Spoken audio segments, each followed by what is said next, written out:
Lecture 5B, heat and work, and we will be doing some related problem. Example 4.1 might be a different number in your book. Consider as a system the gas in a cylinder as shown in figure 4.7 over here.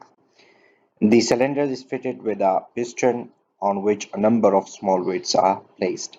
The initial pressure is 200 kPa and initial volume of a gas is 0.4 cubic meter. Let a Bunsen burner be placed under the cylinder and let the volume of a gas increases to 0.1 cubic meter while the pressure remain constant. Calculate the work done by the system during the process. So if you can just look at our initial formula for the work done, this was the formula. Work done is equal to PdV changing from state 1 to state 2, and make sure the system is having gas in a cylinder. That means like we will be using some ideal gas equation rather than the stream table.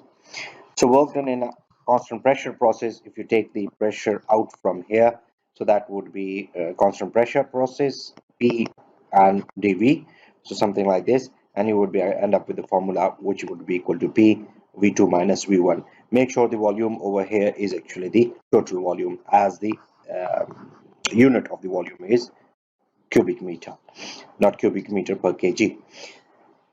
Work done would be equal to pressure multiplied by the change in volume. That would be equal to 12.0 kilojoule. So that's what actually it was a simple question anyway. Now consider the same piston, the same piston and same initial condition, but at the same time the Bunsen burner is under the cylinder and the piston is rising. Remove the weights from the piston at such rate that during the process the temperature of the gas remain constant. So that means like we are talking about the isothermal process.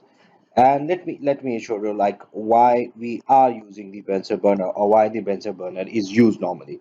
Bunsen burner, if you can imagine, there is a knob in under the Bunsen burner, and Bunsen burner is used for the variable heat actually. So you can change the heat in a Bunsen burner. While if you are looking for the spirit lamp is normally used for the constant heat process, while Bunsen burner can be used for the variable heat.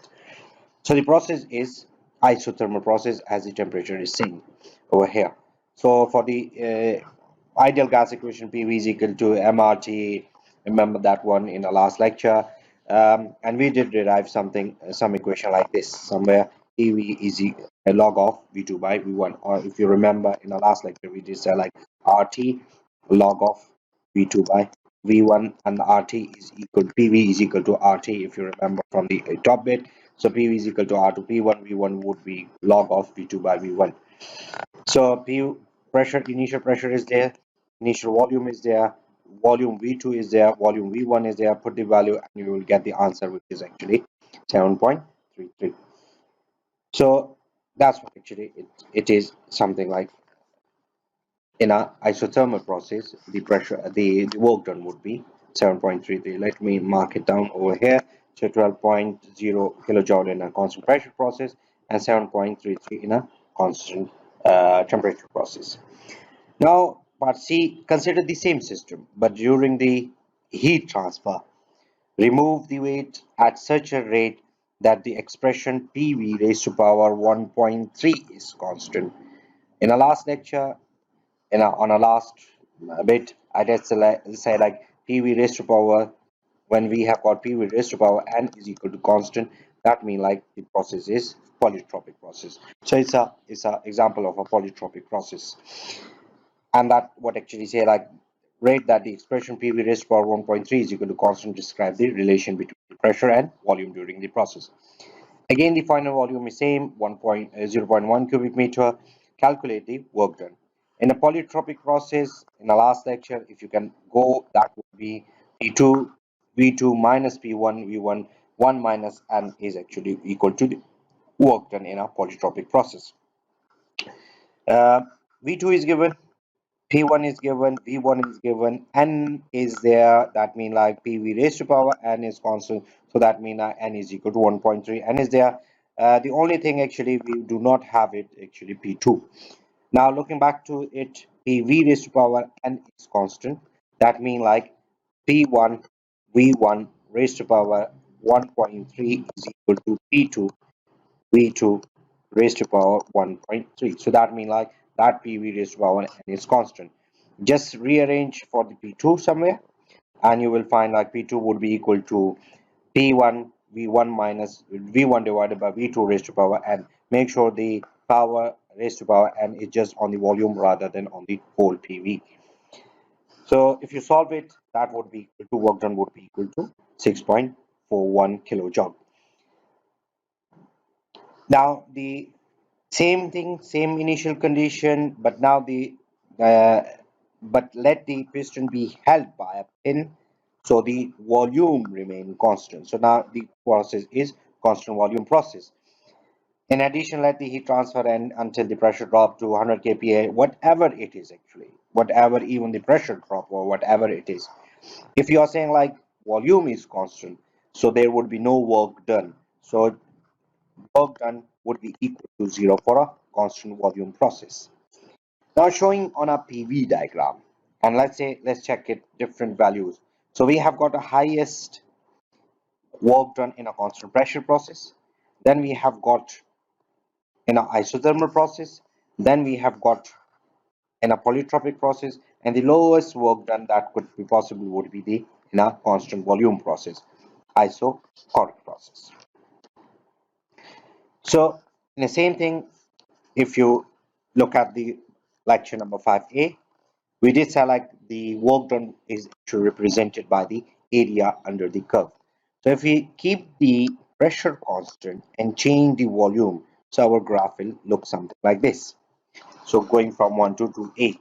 If we then for isothermal process, PV raised to power n, sorry for that, PV raised to power n, that means like it will be something curvy over here. Then we have got PV raised to power n is constant, so that would be something like this. And lastly, when the volume remain constant over here something, so that means like it would be something like this. So if you can look at it, the maximum area that is possible would be under the constant volume process. Then we have got the isothermal process, and obviously later on then we have got for the polytropic process, and obviously there is no area under the curve in a constant volume process. Now let's go to the another example 4.4.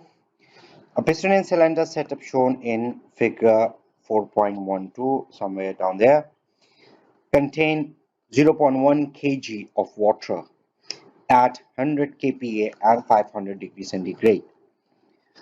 Water is now, so we have got a problem which relate to the water itself.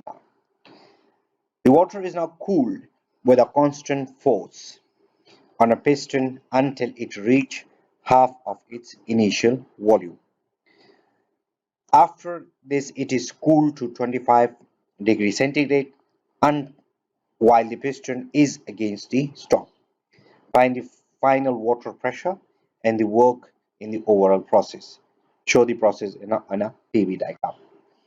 So this is a problem of water, and we would be using the steam table. So initially what it say like initially we have got a piston and cylinder arrangement, state 1, let's say, and we are actually cooling this piston and cooling the piston so it reach half of its initial volume. So we have got 1A, which is half of the initial volume. The stop is at the half of the cylinder.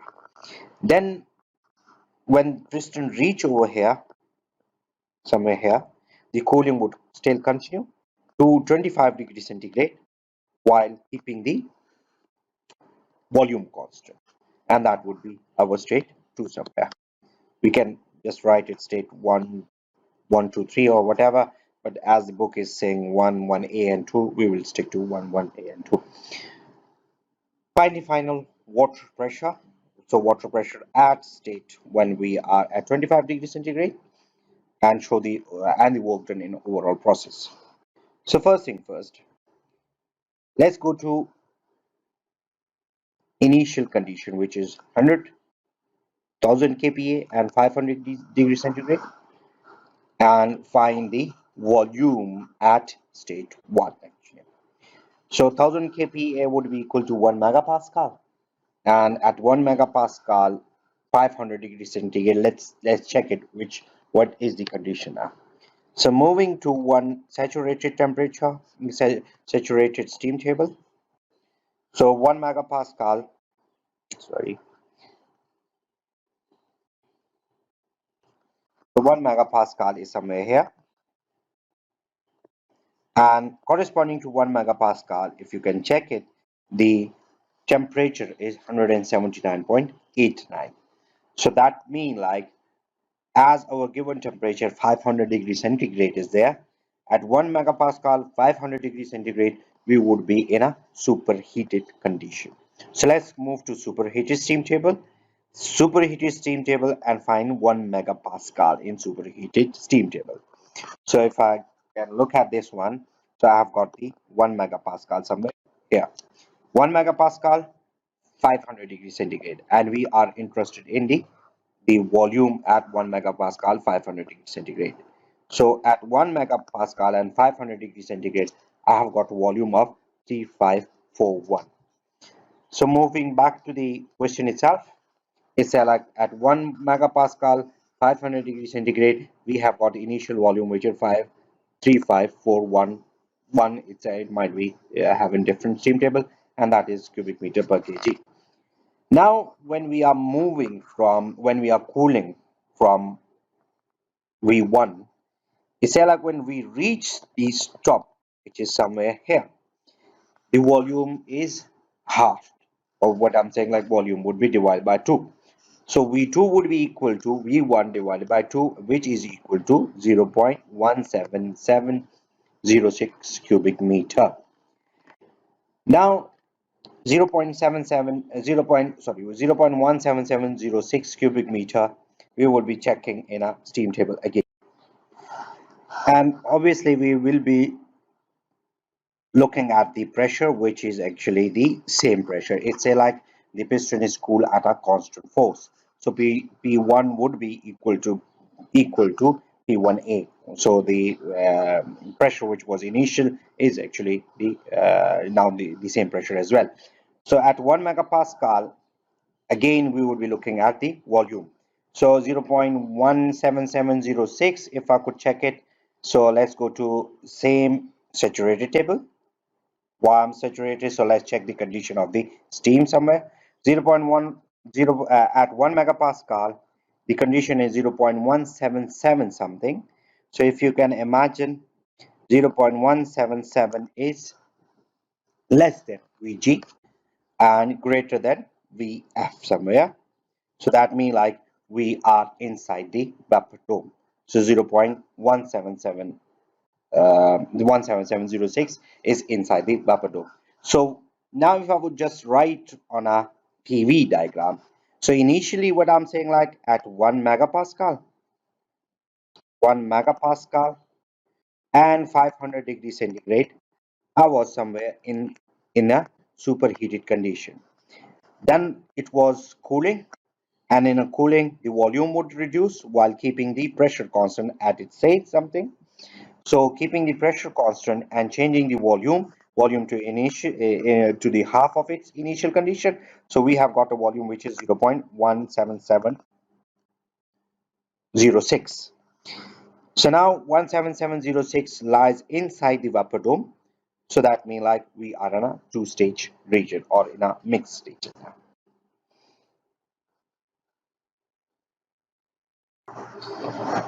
So as we know that we have got volume now, which is actually in a mixed region. So keeping the same volume constant and decreasing the temperature to 25 degrees centigrade.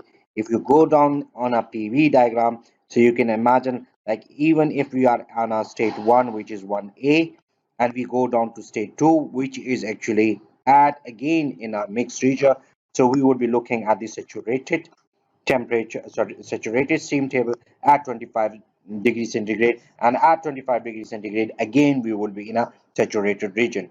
So that what I mean to say, like, as my volume V2, sorry for that, as my volume V2, or if I'm like say 1A, is in a saturated region, keeping the volume constant and decreasing the pressure, we would be still in a saturated region. So that means, like, at state 2, 25 degrees centigrade, I am still in a saturated region. That means like in a mixed region. So going back to the temperature table, and temperature table at 25 degrees centigrade. So temperature at 25 degrees centigrade, I have got a pressure of 0.003170, which is equal to 3.170 kilopascal, if I would say. So that means like our P2, which was required, so the pressure at state 2 is equal to saturation pressure, which is equal to 3.169 kilopascal. Now, it's like find the work done between the process 1 to final process 2. So if I'm looking at process 1 to 1A, this is a constant pressure process. Let me rub it down for again, if I say. So if I'm going from process 1 to 2, 1A, this is a constant pressure process, or 1A to 2, it's a constant volume process. So the work done will be only and only possible in this region. That means like it is a constant pressure process, while there will be no work done in a constant volume process. So the only work done would be from state 1 to 1A. So going from that, again, formula PdV, and I've got mass right now. So MPdV. So pressure P1 is given, volume V1A, which was actually the final volume or the half of the volume, minus the initial volume, and obviously plus 0. 0 is for this one, 1 to 1, 1 to 2 actually. So the final work done from 1 to 2 would be equal to minus 177.7 kilojoule. Why we have got minus now? As we are decreasing volume, the work done is on system by the surrounding. So that means like it will be a negative work done. Make sure the negative sign does not mean like the work itself is negative. Negative sign mean like the direction of the work done is on a system by a surrounding. So there is no like negative or positive. That mean like only it show the direction of the work done. I hope you understand that one. If you have got question, please post it on the classroom, and I will be able to answer this one. Thank you very much. Have a nice time.